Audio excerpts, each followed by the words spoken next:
Hello guys, এই দেখো বিকালবেলা ঘুম থেকে উঠে পড়েছি। তো উঠে মনটা চা চা করতেছে। রান্নাঘরে গিয়ে দেখি চিনি নেই, কৌটোদের মধ্যে চিনি শেষ হয়ে গেছে। তো তখনই বাজার যাব বলে ভাবছি। তো ভাবলাম চকলেট খাবো বলে চকলেট খাবো না, চাই খাবো। তো দেখতেই পাচ্ছ কিউট পারে একটা পার্স। তো পার্সটা খুবই পছন্দের, আমার একটা পার্স গিফট পেয়েছিলাম আমি, খুবই সুন্দর। তো এখানে টাকাগুলো রেখে দিই কিছু ছোটখাটো বাজার করার জন্যে। তো এবার বেরিয়ে পড়ছি টাকাটা নিয়ে বাজারে। তো দেখো বেরিয়ে পড়েছি, রুমে তালা টালা দিয়ে, তালা দিইনি, চাবি দিয়ে বেরিয়ে পড়েছি।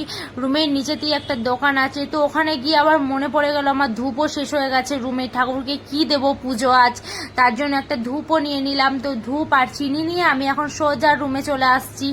তো রুমে এসে আমি এখন ধূপটাকে রেখে দিলাম। তো রেখে দেওয়ার পরে চাটাকে বানিয়ে নেব। বানিয়ে নিয়েছি, এখন টোস্টটা খাবো বলে ভাবছি। তো টোস্ট খেতে আর ভালো লাগছে না, শুধুই লেবু চা খেতে ইচ্ছে করছে। তো চাটা হয়ে গেছে, এখন লেবুটা দিয়ে নিচ্ছি চায়ের মধ্যে।